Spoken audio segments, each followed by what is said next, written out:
Boa noite, seja bem-vindo a mais um bate-papo com o autor, baseado no livro Liderando Juntos.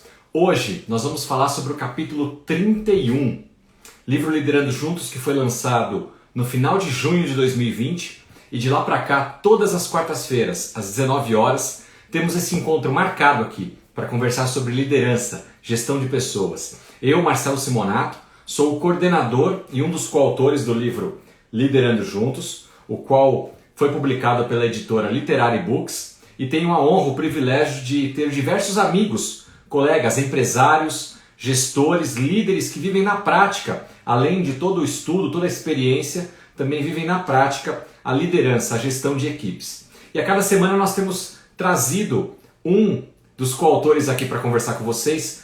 Todos os capítulos estão sendo gravados, você que porventura está chegando hoje, já quase no final do livro, capítulo 31, são 35 capítulos, então você perdeu já 30 capítulos? Não tem problema, você pode encontrar esses capítulos todos aqui no meu canal do IGTV, no Instagram mesmo, ou lá no meu YouTube, Marcelo Simonato, pode procurar, bate-papo com o autor, cada um dos capítulos, a temática do capítulo, quem é o coautor, e você vai ter um conteúdo fantástico para estar te ajudando como líder, como gestor de pessoas nessa sua jornada. Hoje nós vamos trazer para o capítulo 31 ele, que se chama Renato Vitorino. O Renato, diferente de outros capítulos, nós vamos bater um papo muito gostoso, agradável aqui com o Renato sobre o tema A Trajetória do Líder de Sucesso, onde o próprio Renato vai contar um pouco para a gente sobre a vida dele, a trajetória, o passo a passo, a jornada que ele teve que enfrentar, assim como eu, assim como você, nas nossas vidas, nas nossas carreiras, para chegar em algum lugar, né? E a gente vai pincelando essa trajetória dele com alguns insights, alguns ensinamentos, especialmente sobre liderança, determinação, atitude, proatividade, coragem, não desistir nunca. Mas eu não vou ficar dando spoiler aqui não, que daqui a pouquinho a gente está trazendo o Renato aqui para dentro dessa live. Você que está chegando aí agora, muito obrigado por todas as quartas-feiras estar conosco aqui às 19 horas.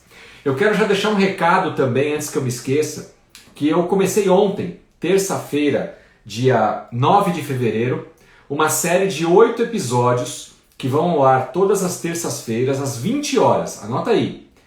Terças-feiras às 20 horas são 8 episódios de uma série chamada O Líder do Agora. Nós estamos vivendo num momento único da nossa geração. Pandemia, novo normal, Covid, tantas incertezas, milhares ou milhões de pessoas desempregadas, pessoas que fecharam seus negócios, estão tendo que se reinventar. Nunca foi tão importante a presença do líder, um líder de atitude, um líder com protagonismo, um líder empático, um líder que está junto com a equipe. Então é esse líder do agora que nós vamos conversar nesses 8 episódios. Eu convido vocês para na próxima terça-feira, às 20 horas, me acompanhar também aqui pelo Instagram. Na verdade, eu estou transmitindo essa série pelo Instagram, pelo Facebook e pelo YouTube. Então, qual você sentir mais agradável, você pode me seguir lá em uma delas, online, nas 3 plataformas ao mesmo tempo, terça-feira que vem às 20 horas. E, paralelamente a isso, continuamos aqui às quartas-feiras, às 19 horas, em outro horário, falando do livro Liderando Juntos. Esse livro que já se tornou um best-seller durante a pandemia, já vendeu mais de 6 mil cópias, eu já até perdi a conta do último número que eu tinha. E são 35 coautores, todos falando sobre liderança, gestão de pessoas. E não vai ser diferente hoje com o nosso querido Renato Vitorino. Eu não sei se o Renato já está por aqui, eu vi que muita gente entrou, quero dar boa noite a todos vocês. Olha o Renato aqui. Kate, boa noite, Mauro, Gunnar, quem mais está aqui? A Dani. É muita gente que vai entrando, obrigado, Georgia, Gabriel, Girar, Madeleine, Jenny. Obrigado pela presença de todos vocês, desculpa se eu ao longo da nossa live esquecer de alguém, ou alguém colocar algum comentário aqui, eu vou me esforçar para conseguir estar lendo, mas nem sempre a gente consegue, tá bom, gente? Eu vou trazer então nosso amigo Renato Vitorino aqui para a nossa live, deixa eu ver se eu encontro ele. Aqui o Ricardo está aqui também. Ricardo, seja bem-vindo. Obrigado pela sua presença. Estou mandando um convite aqui. Enquanto ele chega aqui na live, a gente vai começar esse bate-papo bem gostoso, bem agradável. Olha aí a figura. Boa noite, Renato. Seja muito bem-vindo. Boa noite, Marcelo. Como vai? Tudo bem? Estou bem, graças a Deus. Tudo bom. Tendo... Finalmente chegou o nosso dia, né? Pois 35 é, participantes. Você tem o nome pelo alfabeto. Renato, letra R. Assim como lá na época de escola, não tem jeito. Fica para o final da lista de chamada, né? é verdade. Esse já foi um dos desafios da minha vida. Sempre era quase que o último em tudo, pela razão da letra do nome. Mas, superação. A gente, não sei se você lembra, mas a gente teve essa discussão quando do lançamento do livro, né? Ah, vamos colocar todo mundo numa sala, já que não pode, por conta da pandemia, termos aquela noite de autógrafos na Livraria Cultura. Vamos fazer de forma online. Vamos colocar todos numa sala e cada um vai ter a oportunidade de falar ali os seus 2, 3 minutinhos, se apresentando e apresentando um resumo do seu capítulo. E eu não lembro quem, alguém falou, poxa, mas vai fazer de ordem alfabética? Se, vamos dizer que fosse o seu caso. Se a minha família souber que está em ordem alfabética, ela vai desligar lá o YouTube e só vai ligar daqui uma meia hora, uma hora para É ver a minha verdade. presença. E aí nós tomamos a decisão de fazer uma ordem aleatória, né? Fiz lá um sorteio e as pessoas foram todas em ordem aleatória. Eu acho que foi legal. Eu devia ter feito algo parecido aqui com o livro, mas eu tentei, na verdade, seguir a sequência lógica dos capítulos, né?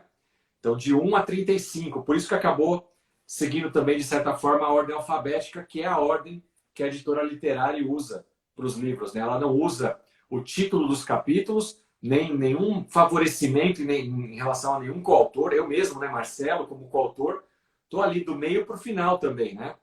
Porque eles respeitam em todos os livros realmente a ordem alfabética do nome dos autores.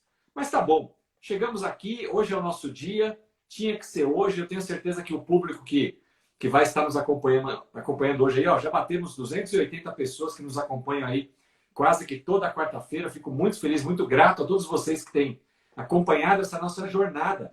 São de julho para cá, quando nós começamos, nós estamos falando aí de 6 meses já, Renato, falando sobre o livro Liderando Juntos. Vamos aí invadir ainda, terminar fevereiro e invadir um pouquinho de março para concluir esse livro. Eu acho que é o primeiro da história onde os coautores se reúnem e semanalmente vêm aqui se apresentar, falar um pouquinho da sua história, do que escreveu no seu capítulo, para trazer orientações importantes sobre liderança, gestão de pessoas para as pessoas. E é por isso que eu acho que tem sido um sucesso realmente essa nossa série de lives. Mas, Renato, você traz no seu capítulo, e aqui eu confesso para vocês, eu vou mostrar para o pessoal aqui, Renato. Esse aqui é o livro, pessoal. O Renato estava com mais cabelo, vocês não acham? Olha aí, ele deu um corte agora aí durante a pandemia, não sei, está com um novo visual. Você trouxe o capítulo A Trajetória do Líder de Sucesso. E eu achei lindo o seu capítulo porque você conta um pouco da sua história, né? Do que aconteceu com você desde lá das suas origens até o ponto onde você está hoje.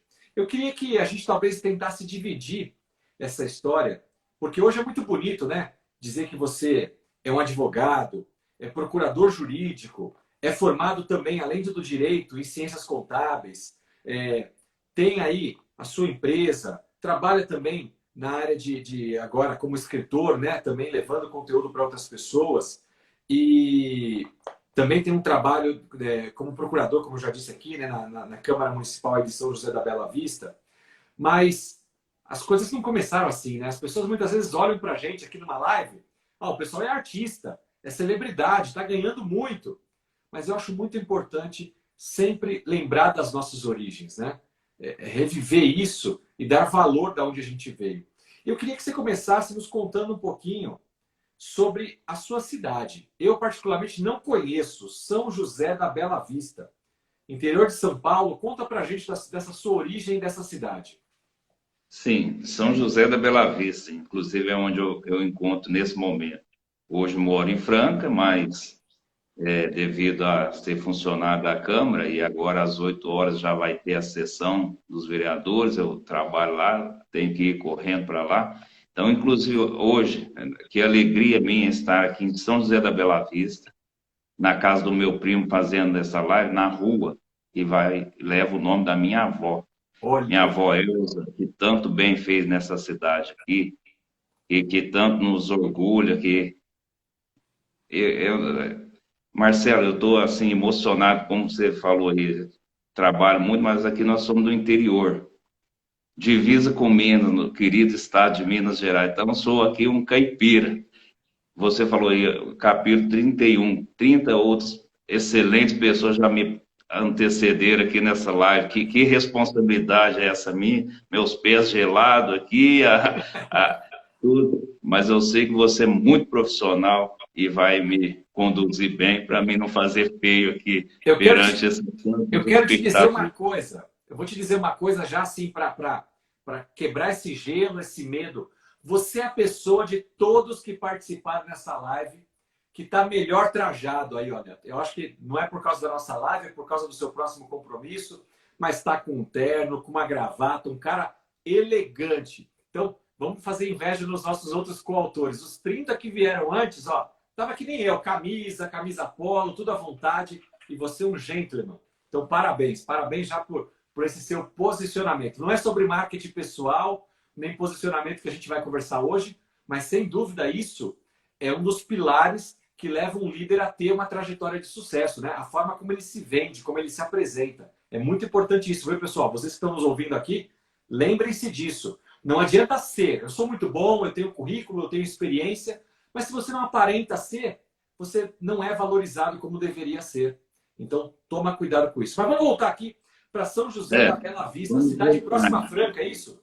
Isso, São José da Bela Vista fica a 28 quilômetros de Franca. Uma cidade de 8.500 habitantes, acolhedora. Inclusive, esse foi o primeiro capítulo que eu escrevi, e agora já estou escrevendo também sobre a saga da minha família. E Olha que nessa saga, legal. 90% de nossa história é aqui nesse município. Embora moramos alguns fora, a gente não deixa de reunir aqui. Inclusive hoje, por exemplo, hoje meu avô de 86 anos, enquanto eu estava lá na Câmara trabalhando, liguei, o meu avô, vem aqui, a minha caminhonete precisa trocar o óleo, pega ela, leva lá no posto, troca o óleo para mim. Então isso para mim é uma coisa das coisas que não tem preço.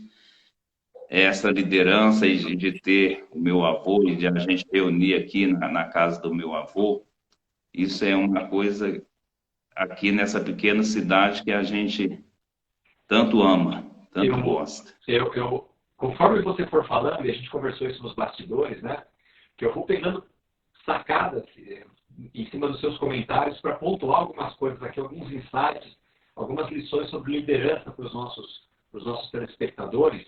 E uma coisa que eu costumo falar muito, Renato, é que não adianta nós termos sucesso na nossa carreira, na nossa vida profissional, sermos esses líderes, executivos, empresários, empreendedores que têm uma trajetória fantástica, que acumula bens, patrimônio, ganha dinheiro, é verdade, mas se nós perdemos a família.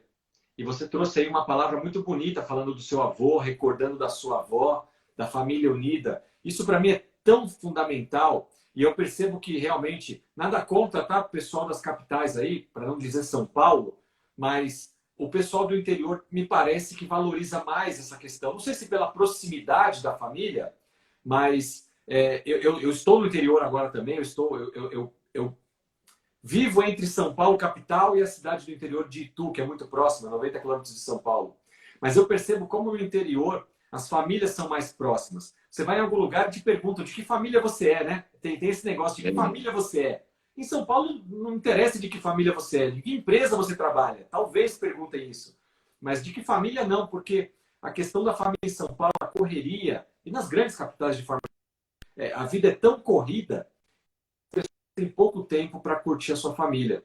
Aí tem casamentos que estão se acabando, filhos que crescem sem a presença dos pais, quando os pais piscam o olho, já fizeram uma carreira profissional, mas olham para o lado, nossa, o meu filho já está adolescente, já está na faculdade, já está até saindo de casa, e eu não vi esse menino crescer. Então, eu acho que você trazer esse ponto sobre a sua família também é muito relevante. E eu queria que você comentasse um pouquinho Inclusive, sobre a sua infância. Você fala aqui no livro, você conta um pouquinho sobre seus pais, seus irmãos, seus avós, seus tios, e da dificuldade que havia na família, inclusive para alguém poder ter um bom estudo, né? Sim, realmente eu fui o primeiro membro da família a ter um ensino superior e graças a muita luta, muita determinação, muita garra, e valeu a pena. Todos os meus tios, meus avós, todo mundo me ajudou e muito. E depois disso eu pude retribuir a todos eles e aí a nossa família passou a ter pessoas, mudou o pensamento, porque aqui no interior, aqui na roça, o pensamento é arrumar um emprego, trabalhar, se fosse em Franca, nas fábricas de calçado, ou se for aqui, era no café, era na cana, era trabalho braçal. E eu rompi com um tabu, com uma história de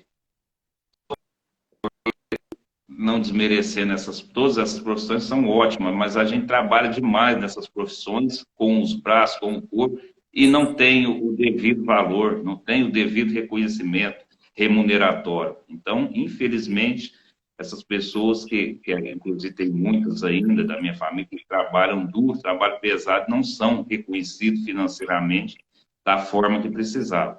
Então, hoje, não sou milionário, mas tenho a condição de trabalhar, como você falou aqui, vestido, bem vestido, trabalho limpinho, trabalho. Então, isso para mim já é uma das coisas que não tem preço, não tem valor. E Você sabe que, voltando a falar, você sabe que você só, falando da sua família, eu nem te contei isso, mas a gente tem muita história em comum. Porque os meus pais, a minha mãe veio de Minas, meu pai veio do Espírito Santo, se encontraram em São Paulo, mas ambos não tiveram condição de ter um ensino superior. Dos meus pais, eu estou aqui com um primo meu, Heitor Simonato, que está aqui com a gente. Quero até mencionar ele, porque o pai dele, meu tio Gilmar, foi o primeiro dentre os irmãos do meu pai que fez faculdade. E ele, na época, era um exemplo para mim, quer dizer, até hoje é, né, uma referência. Mas dos sobrinhos, eu, se não fui o primeiro, fui o segundo. Acho que tive uma prima, se não me engano, a Tatiana, que fez faculdade antes de mim, que ela era um pouco mais velha do que eu. Mas sempre com muita dificuldade, né? Hoje a gente vê os jovens, a faculdade, a graduação, é algo praticamente obrigatório, já não é mais um diferencial no currículo. Mas na nossa época, 20, 25, 30 anos atrás, isso era fundamental, assim, quem tinha valia ouro, porque eram poucas pessoas que tinham condição, que tinham acesso a ter uma faculdade, né? Não foi a condição dos nossos pais e tivemos que lutar, trabalhar. Comecei a trabalhar como você também muito cedo, com 14 anos, para conseguir pagar estudos, para conseguir ter uma formação e chegar em algum lugar hoje. Por isso que eu sempre insisto, quando as pessoas falam, nossa, olha lá, o Marcelo é executivo, é escritor, é palestrante. Esse é o Marcelo de hoje, mas o Marcelo da origem, ele trabalha há mais de 25 anos, teve que lutar há muito tempo. Então, eu me reconheço muito na sua fala, apesar de não ser de São José da Bela Vista, né? Ter nascido em São Paulo capital, mas numa família humilde também, numa família de classe média, baixa, né? Filho de operário, que teve que trabalhar, meu avô zelador, e tudo com muita dificuldade também para a gente conquistar as coisas. Eu acho que é por isso que a gente dá tanto valor hoje, né? Nessa questão da família, de ajudar aqueles que nos ajudaram, né? A lei da reciprocidade, né, Renato? sim.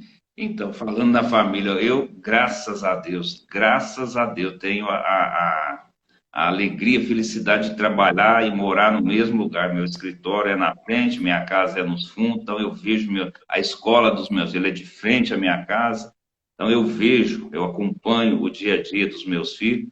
E não é por isso que a gente não passa por problemas. Tive um problema com o meu filho há uns 2 anos atrás, ficou rebelde, desobediente, mas tomei todas as providências, isso eu acho que é liderança, todas as providências que tinham que ser tomadas, levei ele em todos os canais que me indicaram e consegui reverter a situação, assim, ó, graças a Deus, meu filho hoje é maravilhoso e fica aí brincando, eu vou te superar, e lutando para querer um dia me superar, e quem dera que ele me supere mesmo, Nós e muito. torcemos por isso, né? O Isso, sucesso dos quero ver nossos filhos é o meus nosso filhos, sucesso. isso, me superando, falar assim, eu te pus no, como se diz aqui no chinelo, te pus para trás. Essa vai ser a grande liderança da minha vida. Então, tenho esse privilégio de conviver muito de perto com os meus familiares, os mais longe que moram aqui. Como eu falei, de Franca, em São José da Bahia, 28 quilômetros, vejo meu avô 2, 3 vezes por semana, que é aqui com seus 86 anos, me ajuda e muito. Meu avô com 86 anos cuida de... É meu secretário aqui nos meus negócios aqui na cidade. Então, 86 anos. 86 anos, Vamos colocar graças a mais um Deus. insight aqui para o pessoal. Você que está aí nos assistindo, escutando, está aí achando que está próximo da aposentadoria, com seus 50, 60 anos, não sei. Lembra, como que é o nome do seu avô? José Vitorino. O seu José Vitorino está aqui, ó, com 86 anos, dirigindo caminhonete para cima e para baixo, assessorando aqui o Renato em várias coisas. Pessoal, a aposentadoria, estudos comprovam que se a gente para de aprender, de continuar se exercitando, a gente morre mais cedo. Então não é necessariamente para ganhar dinheiro, mas é porque é uma questão de sobrevivência mesmo, de vida, vida com saúde. Então não tem essa história de aposentadoria, né? Você pode até se aposentar pelo INSS, por uma previdência privada, de repente buscar uma nova profissão em algum momento da sua carreira, mas parar de vez e ficar em casa, só trocando ali o canal da televisão, que vida é essa, né? Então realmente tem que se colocar sempre na ativa. Renato, eu estou vendo aqui no O livro, meu avô, pessoal. só antes de te cortar, o meu avô aposentou com 35 anos de contribuição aos 56 anos de idade. E Se esse tivesse ano ele está parado. completando. Não, esse ano ele está completando 30 anos de serviço voluntário. Não só a nós da família, mas a essa comunidade inteira da cidadezinha que a gente mora. Não tem quem não diga o senhor José Vitorino já fez alguma coisa por mim para me ajudar, ou para que seja uma palavra amiga, que seja alguma coisa. O meu avô tem 30 anos depois que ele aposentou de serviço prestado aqui para a Olha, comunidade. que o livro, pessoal, conta a história do Renato, mas vocês já viram que nossa live vai falar do seu José, né? É, é a minha inspiração, a minha história de vida. Muito pobre, mas honesto, que nos deu assim um caráter para mim e para todos os filhos, neto, bisneto, convive com os bisnetos. Inclusive, tá vindo mais um aí, chegando agora em julho. Parabéns, parabéns. Mas cada vez que você fala alguma coisa, isso me traz à mente outros insights que é importante a gente compartilhar aqui com a turma. Não importa a idade, é sempre muito bom nós termos mentores, pessoas com as quais nós nos inspiremos. Então, você que é um advogado, um contador, um empresário do ramo imobiliário, procurador-geral, ainda assim, quer dizer, tem uma vida equilibrada, tranquila hoje do ponto de vista financeiro, patrimonial, familiar, mas ainda assim busca referência numa pessoa com mais experiência, que nesse caso é o seu avô, né? Então, empresários, líderes, gestores, vocês que estão começando na carreira e estão aqui conosco também, lembre-se disso. Nós precisamos ter pessoas como referência na nossa vida. Você pode buscar sua referência lá nos Estados Unidos. Ah, eu sou fã do Tony Robbins, eu sou fã do Jim Collins, eu sou fã do Rancharan, do John Maxwell, do James Hunter. Qualquer um distante. Legal, eu também sou. Leio todos os livros dessa turma. Alguns, inclusive, conheço pessoalmente. Mas quem que é aquela sua referência que você pode pegar o telefone e ligar para ele? Falar, olha, estou com uma dúvida aqui. O que você faria nesse lugar? Tal, não sei o quê. Eu estou falando desse tipo de contato, gente. Porque a gente, às vezes, idolatra e tem como exemplo uma pessoa que a gente não tem acesso. E quando eu estou falando de um exemplo, de um mentor, é alguém que você possa falar com a pessoa, possa trocar uma ideia. Então, busque ter mentores. Pode ser de dentro da família, um pai, uma mãe, um tio, um avô, mas podem ser referências de fora também. Renato, eu tenho 4 mentores hoje em dia. E eu me encontro com eles a cada 15 dias para trocar ideias. E são pessoas que têm aí entre, talvez, 15 a 30 anos de mais tempo de experiência do que eu, né? São mais velhos que eu um pouco. Mas eu aprendo tanto com eles, em suas histórias de vida, sabe? E da mesma forma que eu aprendo, eu busco também compartilhar isso, né? Ensinar os mais jovens. Então, os novos líderes que estão aqui conosco, pessoas que estão em formação, que a gente puder compartilhar. E o que são essas lives? Se não justamente compartilhar um pouquinho da nossa história, né? Aquilo que deu certo e aquilo que deu errado também, porque a gente não fez só coisa certa. A gente também fez coisas erradas. Eu queria que você contasse para a gente um pouquinho, Renato, sobre... Olha lá, pessoal. tem gente aqui nessa live que provavelmente não tinha nem nascido. 1996, na época colegial, hoje conhecido como ensino médio. Renato Vitorino, um jovenzinho, ali no ensino médio, que na época chamava colegial, com um grande dilema. Ele queria fazer uma faculdade, primeiro da família, mas não tinha dinheiro. Como é que o direito, como é que a faculdade entra na sua vida? Como é que você conseguiu criar mecanismos para tornar esse desejo, esse sonho, uma realidade? Porque a gente vai ensinar aqui a turma também um pouco sobre como realizar os seus sonhos, como ter um planejamento e executar esse planejamento.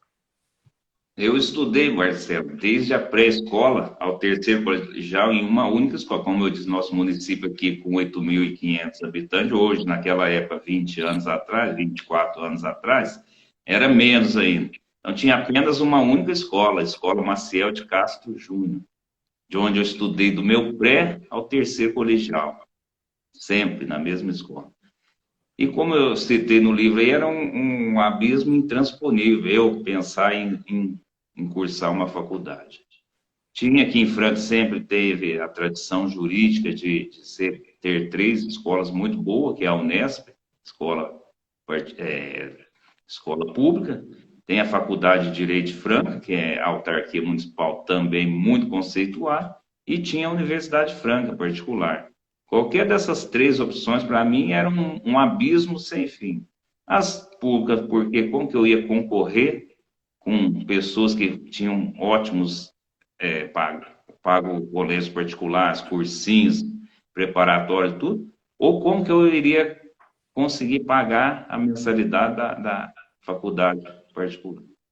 E hoje, ainda tem vários programas de incentivo de crédito, mas naquela época era quase que impossível. Era quase que impossível, era equivalente a parcela da faculdade, equivalente hoje a 3 salários mínimos. Como que uma pessoa que não ganhava um? Então, eu não sei, foi Deus mesmo. Eu costumo dizer que já nasci advogado e Deus me deu as ferramentas e eu consegui. Mas não foi só isso, você falou que no interior as pessoas têm o costume de perguntar que família que é, principalmente quando eu me formei, depois de todo o esforço, depois a gente pode até voltar, mas para mim não me perder aqui, eu não sou tão, como diz, tão tranquilo assim diante das câmeras como você, mas formei, passei na primeira tentativa que eu fiz, passei no exame da OAB, que naquela época, não sei hoje, que ainda é difícil, mas naquela época reprovava 92, 8% só das pessoas conseguia. Então, na primeira tentativa, já me inscrevi na OAB, falei, agora sim, sou advogado, e comecei a trabalhar, pegar umas causas e ter tudo. Vou fazer a América, como se diz, né? Chegavam os clientes no meu escritório, a primeira coisa era isso: de que família tradicional você é? De que família de carreira jurídica você vem? Quem seu pai é delegado, é promotor, é juiz, é advogado famoso? E aí? E aí, o Renato, filho de um mecânico e de uma trabalhadora rural. Foi outro abismo até as coisas acontecerem. Então, tinha que aceitar todo e qualquer tipo de cliente, clientes tóxicos, porque, infelizmente, no nosso relacionamento humano, seja em serviço, seja familiar, seja sentimental, existem pessoas que você pode fazer, você pode dar a vida por ela, fazer o que você não tem condições de fazer e sempre não vai representar nada isso. E, infelizmente, no ramo de serviço, prestação, você também é assim. Mas quando a gente precisava, você tinha que se sujeitar, se submeter a qualquer tipo de cliente. Até que tudo, as coisas foram melhorando, Deus foi dando Segura aí, discernimento. segura aí que essa é a terceira, a terceira página do nosso capítulo. Pessoal, vocês viram aqui, estão começando a conhecer a história desse líder de sucesso, Renato Vitorino. Ele veio de uma família humilde, com muita dificuldade, mas tinha um sonho, achava que havia, como ele mesmo escreve no livro, um abismo, era intransponível, era difícil demais entrar numa faculdade para cursar um curso de direito, vindo de um ensino, de certa forma, mais fraco do que daqueles que se prepararam em grandes colégios para poder passar num vestibular numa faculdade pública. E muitas vezes o passar numa faculdade pública é um doce engano, porque se essa faculdade é em outra cidade, outro estado, o custo que ele ia ter de moradia, de tudo, pode ser até mais caro, às vezes, do que uma faculdade particular, né? E a própria faculdade particular, que talvez o vestibular seria, teoricamente, um pouco mais fácil de se passar, mas como pagar 4, 5 anos de faculdade a um preço, como ele disse mesmo, equivalente hoje a quase 3 salários mínimos? Uma dificuldade enorme. Aos trancos e barrancos, com apoio da família, pega um pouquinho aqui, pega ali, empréstimo da onde dava, vende a bicicleta, vende o almoço para pagar a janta e vai indo, né? E consegue finalmente se formar. Mas vocês sabem que quem se forma em direito não é advogado, se torna um bacharel em direito. Para você se tornar advogado, você precisa prestar a OAB. E aí, como ele estava falando aqui, a OAB é quase que um novo vestibular, né? Para você realmente receber a habilitação para assim exercer propriamente o direito. O Ricardo passou aqui rapidinho na timeline, eu vi, ele disse que hoje em dia o nível de reprovação é de 90%. Então, de 10 pessoas que prestam a OAB, uma passa, gente. Então, muita gente vai fazer cursinho depois que termina a faculdade para conseguir passar na OAB. E o Renato, diante de todas as dificuldades, tendo que trabalhar ao mesmo tempo que estudava, devendo dinheiro, pegando emprestado, imagina o tanto de dificuldade que ele tenha passado. Talvez alguém aqui que esteja conosco passou por algo semelhante, até se quiser compartilhar, contar um pouquinho da sua história aqui para a gente, fica à vontade. Ele vai lá na primeira inscrição dele e ele é esse 1 entre 10 que passa e recebe a OAB dele. Vai começar a trabalhar. Opa, agora eu sou formado, primeiro formado, graduado da família, advogado, vou ganhar dinheiro agora, vou ter uma carreira, né? É o tal do ponto A para o ponto B, uma linha reta. Agora é só ladeira acima. Eu vou ser o tal do líder que tem uma trajetória de sucesso. Mas aí a gente sabe que vem crise política, crise econômica, vem problema de saúde na família, às vezes vem falecimento, vem tantas dificuldades na vida de todos nós. E o Renato colocou aqui uma pimentinha nessa salada, que é o seguinte: no ramo do direito e talvez na medicina, em alguns ramos, o sobrenome, de onde você veio, fala alto.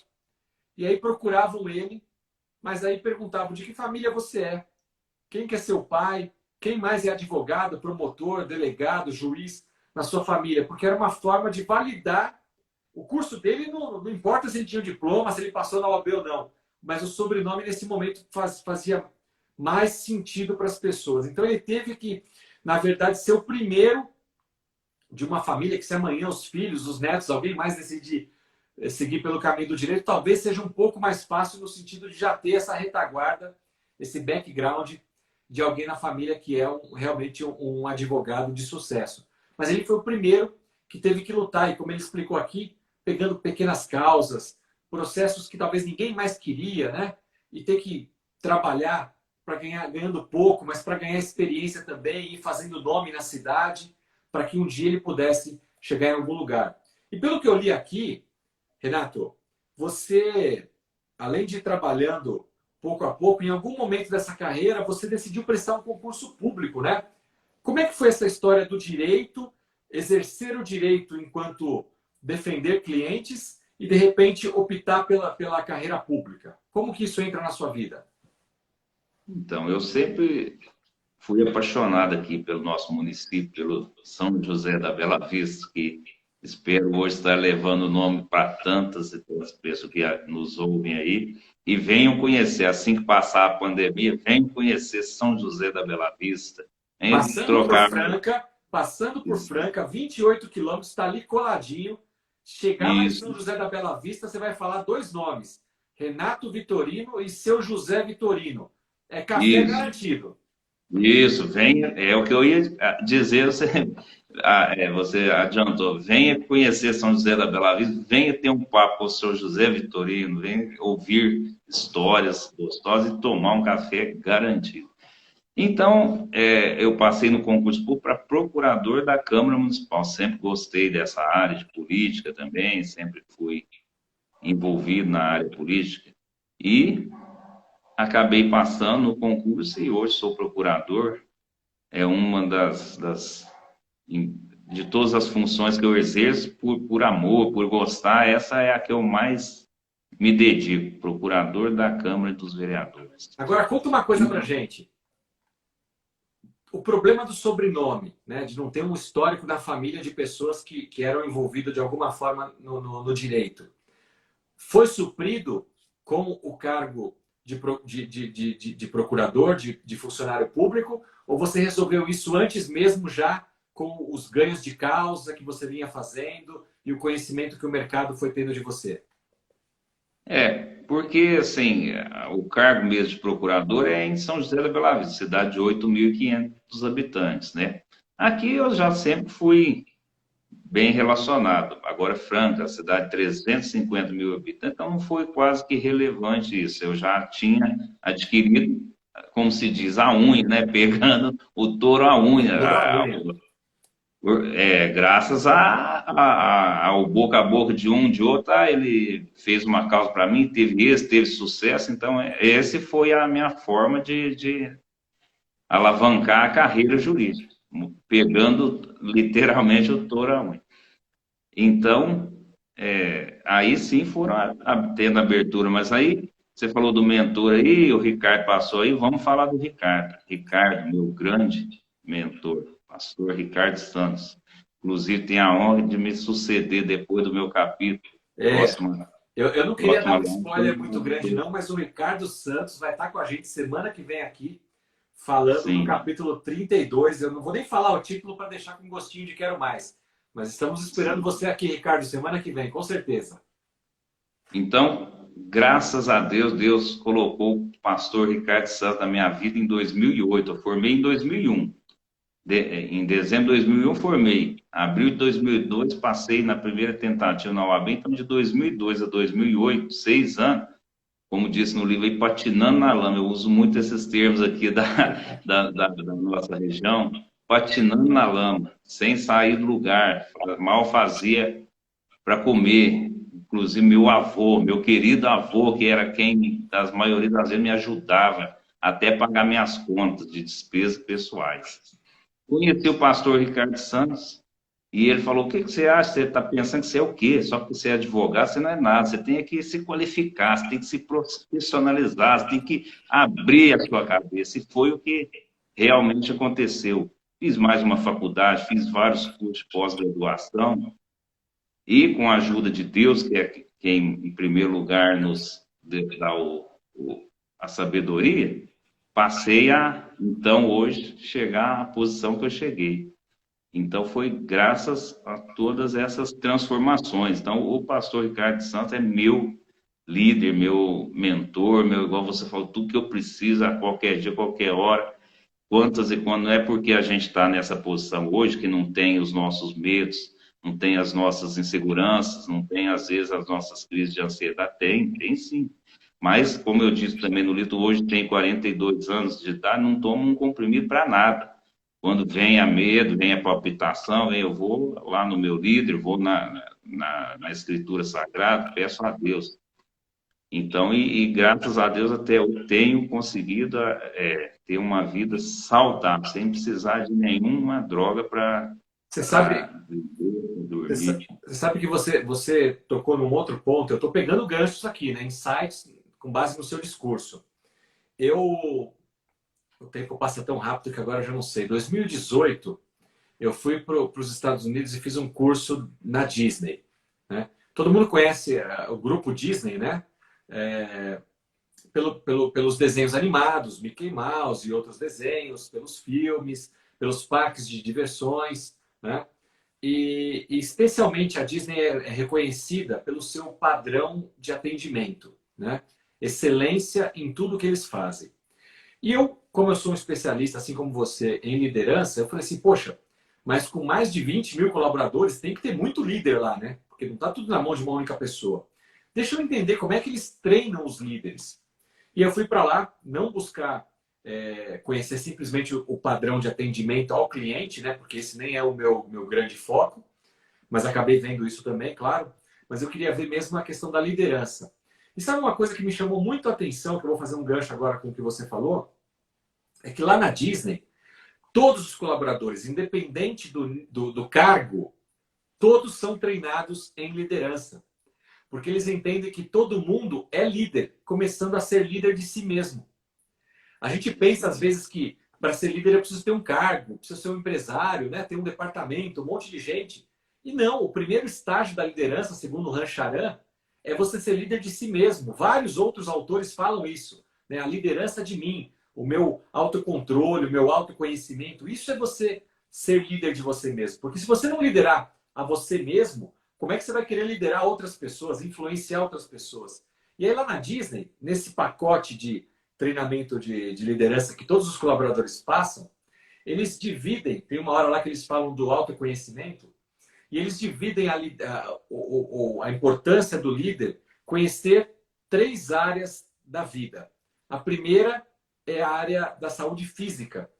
Cuidar do seu corpo, do seu organismo, do seu sono, do que você come, do que você bebe, exercícios físicos. Ou seja, cuidar disso aqui, como você, já que você entrou nesse mérito de Deus, né? É esse corpinho aqui que Deus nos deu. Ou eu cuido dele, cara, ou não tem outro.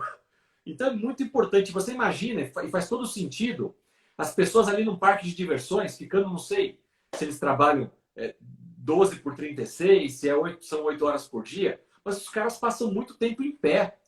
Faça sol, faça chuva, né? De dia, de noite.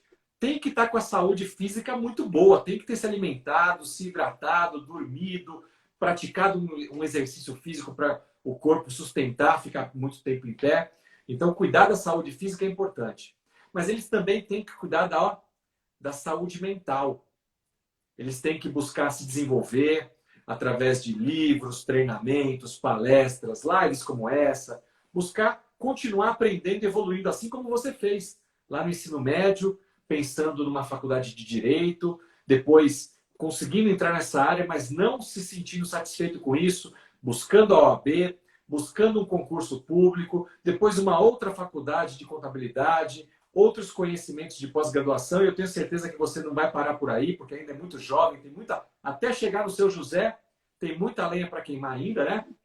E o terceiro ponto que me surpreendeu profundamente, olha aí, Ricardo, isso é para você também. A Disney ensina aos seus colaboradores que dentro das 3 áreas em que o líder precisa se preocupar, está também a saúde espiritual. Olha você, muita gente fala, eu já ouvi muitas coisas sobre a Disney, que a Disney é do capeta, que a Disney é isso, que a Disney é aquilo. Gente, eu não vou entrar nesse mérito, mas eu fui lá e estudei. E que eles ensinam os colaboradores a se preocuparem com a sua espiritualidade, independente da crença, porque aqui nós não estamos falando de nenhuma placa de igreja, não é nada disso, mas existe o eu corpo, que eu tenho que cuidar desse corpinho que Deus me deu, existe a minha mente, que eu tenho que cuidar dela, né? Continuar aprendendo, ter pensamentos positivos, ser uma pessoa otimista, quebrar paradigmas, seguir em constante evolução, mas tem um espírito, tem eu com algo a mais. No caso meu e do Renato aqui é com Deus, com Jesus Cristo, mas você com a sua religiosidade, com a sua crença. Como é importante a gente acreditar, né? E ter essa fé de que existe algo superior, que não somos nós e nós mesmos está tudo certo. Então, eu acho que quando você citou aí ter conhecido o Ricardo, seu mentor, e ele também ter te trazido um pouco dessa bagagem espiritual, eu tenho certeza que isso na vida de um líder de sucesso é muito relevante, né? E você é o cara que você é hoje, transmite essa paz, essa serenidade, essa tranquilidade no seu discurso, porque você tem esse equilíbrio nas 3 áreas da sua vida. Você concorda? Sim, eu até peço você me dar autorização, eu não sei se estou atropelando, se, como que estou me saindo, mas foi isso.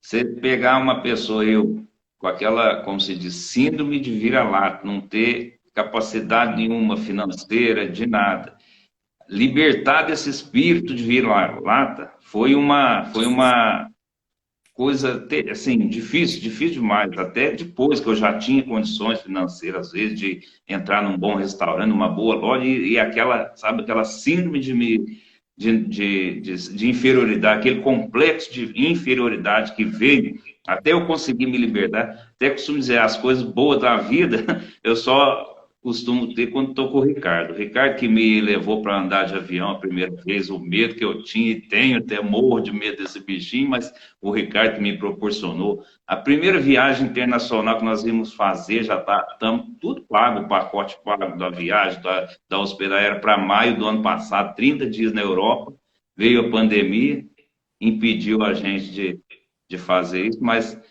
não tá lá, continua lá o pacote, o dia que fala assim, ó, tá liberado, tá?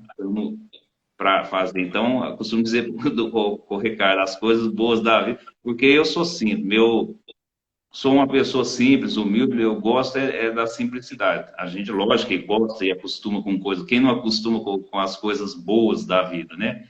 Mas eu sou muito humilde, muito simples, inclusive contando uma passagem, há uns 15 dias atrás, estava lá em frente ao Fórum da Justiça Federal, guardando para entrar, aquela fila, umas 50 pessoas na fila, aquele sol quente, escaldante, o fórum aqui em Franca fica na Avenida Presidente Vargas, uma avenida cartão postal, do outro lado da avenida, aquele canteiro central, com aquela árvore frondosa. O que o doutor procurador correu e fez? Sentei lá no chão, debaixo daquela árvore, com as pernas cruzadas, e fiquei lá lindo e leve, solto, aguardando a minha vez de ser chamado.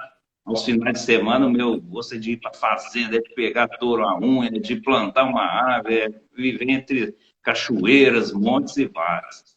Mas não deixo também de gostar, igual, como de coisa boa, inclusive, por gostar e lutar para isso, trabalhar às vezes 12, 14 horas por dia. Quando quero ir na capital do estado, eu vou, tem lá meu apartamento que me aguarda, lá não preciso ficar em hotel, não preciso ficar em nada.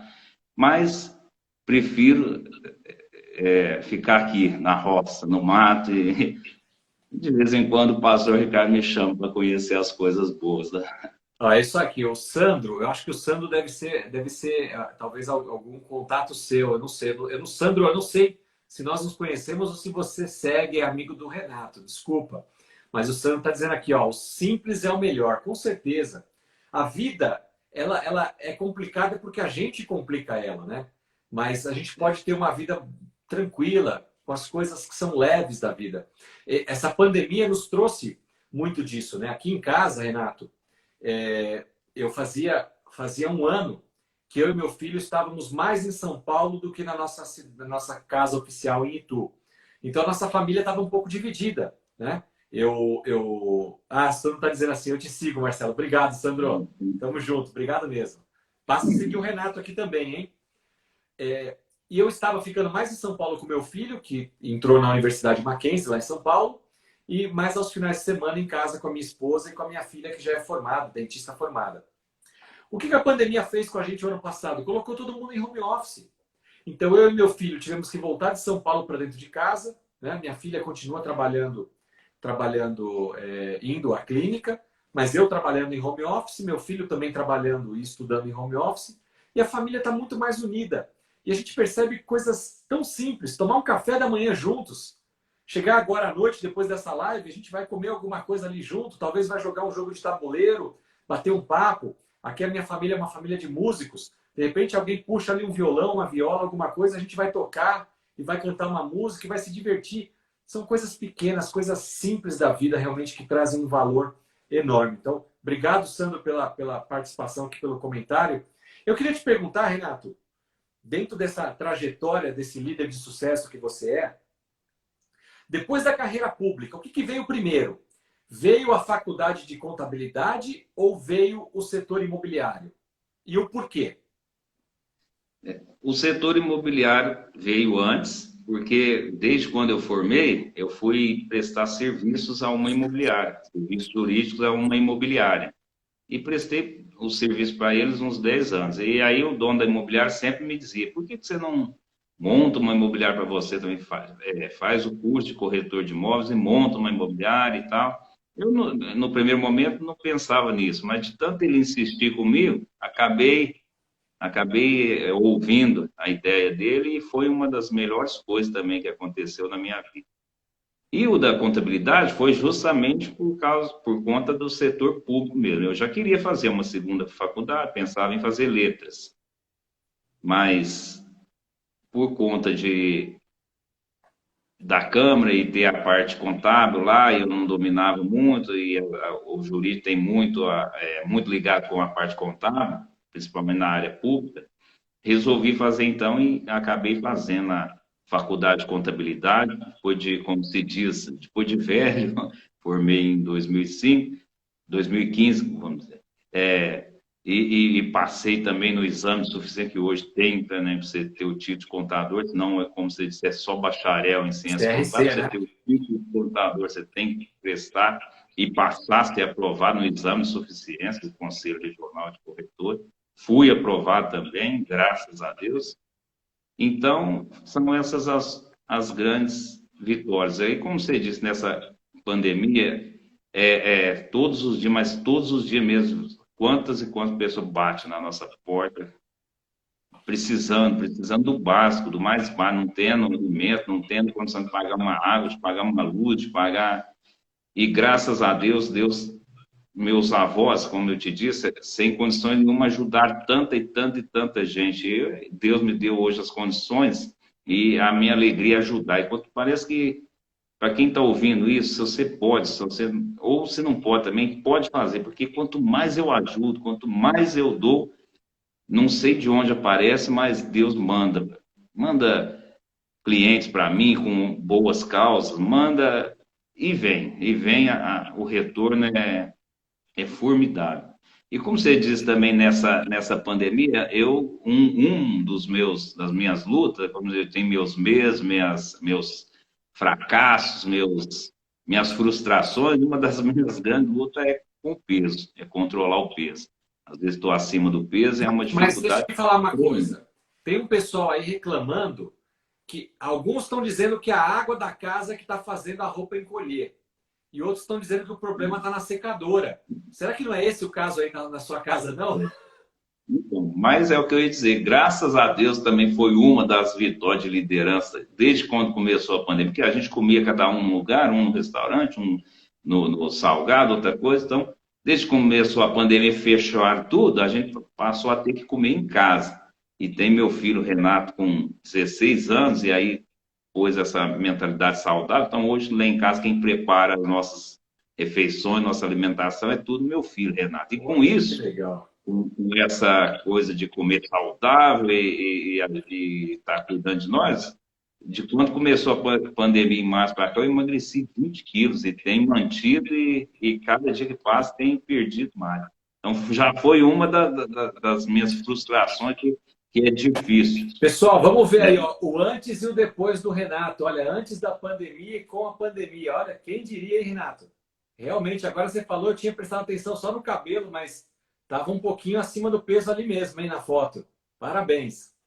E com relação ao cabelo, é mais um dos meus luxos, né? De poder dizer, chegou essa semana um cliente, essa semana, uns 15 dias atrás, que eu rapei a cabeça no zero, mas é no zero, mas que não ficou um pelo. Chegou um cliente lá e falou, não é possível, eu estou pagando R$ 35.000 para fazer um implante aqui e não está achando aonde pegar, não tem cabelo nem sequer para pegar, para eles amarrar o implante. E eu sei com esse cabelo seu todo cheio, todo. Falei, mas é por isso mesmo que eu sei que daqui 15, 20, 30 dias meu cabelo vai estar maior ainda, é por isso que eu passei a De fazer navalha. inveja, né? De fazer inveja, graças a Deus. Coisa boa. Quando a gente muda radicalmente o visual. Muito bom, Renato. Olha aí, o Instagram, eu estou de olho aqui no Instagram porque o tempo passa e nós temos aqui na minha conta 5 para 6 minutos antes que o Instagram nos derrube. Tem um texto aqui, Renato, que você me permitir, eu gostaria. Eu tô de vez em quando olhando para baixo, pessoal, porque eu tô com o meu livro aqui, no capítulo 31, escrito pelo nosso amigo aqui, Renato Vitorino, A Trajetória de um Líder de Sucesso, onde ele conta a história dele, da dificuldade para o sucesso. Um rapaz que veio lá do ensino médio com dificuldade para entrar na faculdade, hoje é um empresário, é um procurador público, é um advogado, é um contador, atua no ramo imobiliário, enfim, para não contar outras coisas, e obviamente escritor agora também conosco aqui no livro Liderando Juntos, contando a história dele, porque a gente pensa que uma trajetória de sucesso é subir um degrau de cada vez, uma escada, linha reta e vai dar tudo certo. Não, mas no meio do caminho ele teve uma ponte quebrada, ele teve que pegar um desvio porque aconteceu alguma coisa. Dificuldades acontecem na carreira de todo líder, de todo profissional. Então, se você já passou por dificuldades, não chegou ainda onde você deseja chegar, essa frase é para você. Se você é um jovem, está aqui conosco e está pensando, nossa, eu vou ter que trabalhar igual Marcelo e o Renato, 20, 30 anos para chegar lá na frente, essa frase também é para você. Pegando aqui do texto escrito pelo nosso amigo Renato. Nunca duvide da sua capacidade e da sua importância no mundo. Nunca se meça pela opinião de quem nada construiu ou de quem não faz a menor ideia do sacrifício que trouxe você até aqui. Cada um de nós é aquela história da grama do vizinho. Cada um de nós tem uma história única, exclusiva, que vai sendo contada um dia de cada vez. O Renato está onde está e hoje a gente olha para ele e vê um executivo, um profissional de sucesso, bem-sucedido, mas ele sabe as noites em claro que ele passou, que os familiares dele passaram, né, para que ele pudesse chegar até aqui. Então, nunca olha para a grama do vizinho com inveja, aquele teve mais sorte do que eu, até porque sorte não existe, né? Sorte é o encontro do preparo com a oportunidade. O Renato se preparou e as oportunidades foram surgindo e ele foi abraçando, coisa que não era tão boa, processo que ele tinha que pegar por um preço barato, que não era o ideal, mas ele precisava construir uma carteira de clientes, construir um nome, depois começa a trabalhar com outra coisa e vai de novo reaprendendo e hoje está aí com várias profissões. Isso nos faz também pensar que aquilo que você estudou lá atrás, aquela profissão, não vai ser a única que você vai fazer na sua vida, né? Vocês jovens que estão entrando no mercado de trabalho agora, estão estudando para uma profissão, as pesquisas indicam que minimamente vocês vão passar por 3 mudanças profissionais ao longo da sua carreira. Nós estamos aqui na casa dos 40 e poucos anos, certamente ainda vamos ter mais algumas pedaladas pela frente aí em nossa carreira, fazendo coisas diferentes para chegar até o seu José, 86 anos, 30 anos servindo a população, ajudando o próximo. Esse é o nosso objetivo, é a nossa meta. Eu acho que a trajetória de um líder de sucesso, de um profissional de sucesso, e por que não dizer de um ser humano de sucesso, no final das contas, é deixar um legado. E certamente o seu José está deixando um legado, e o Renato e eu aqui também, todos os nossos colegas que participaram do livro Liderando Juntos, está tentando também criar um legado, seja para os seus filhos, para os seus cônjuges, mas também para vocês que nos acompanham e que através do nosso exemplo, das histórias que são contadas por cada um de nós aqui, de erros e acertos, podem também tirar como proveito, como lição, para que vocês possam fazer talvez diferente, melhor do que nós. Renato, eu queria que você fizesse as suas últimas considerações, agradecer novamente pela sua participação, muito rica. Deus te abençoe, parabéns pela carreira, pela família, dá um abraço no seu José. Eu não sei quando vai ser, mas eu espero que eu possa passar próximo de Franca em algum momento. Eu vou fazer questão de ir na sua cidade, dar um abraço aí em vocês. E obrigado mesmo por ter trazido esse conteúdo tão bonito para enriquecer o nosso livro Liderando Juntos. Eu que queria te agradecer, Marcelo, por ter conduzido tão bem. Eu que, como diz, desde o começo e ainda continuo aqui com o coração tremendo, com os pés gelados, mas acredito que deu para ser proveitosa a nossa conversa. Então, te agradeço. Quero frisar, não sei quando terei outra oportunidade, venham depois que passar essa pandemia toda, conhecer São José da Bela Vista.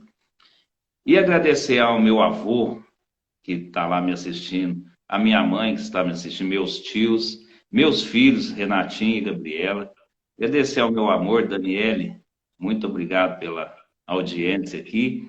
E dizer que esse gancho que você tinha falado, eu queria ter falado, desde a minha época lá de menina, na faculdade, eu pensava em escrever alguma coisa. E olha quanto tempo passou, 20 anos, depois de 20 anos que passou, que eu fui falar para o pastor Ricardo que eu tinha essa vontade, ele me encaixar numa obra dessa, com quanta gente qualificada aqui, eu um matuto aqui no meio do mato, no meio participando com esse tanto de gente qualificada. Todas as oportunidades, tudo tem a hora certa para acontecer na vida da gente. E você está convocado para o nosso próximo projeto, hein? Nós vamos conversar sobre esse projeto aí no segundo semestre. Tá certo, eu vou fazer questão de como se diz, saiu o primeiro, escrever um livro, plantar uma árvore, e ter um filho, né? Vamos fazer, já fiz os três requisitos dessa vida. Coisa boa. Dani, Dani, sua esposa, né?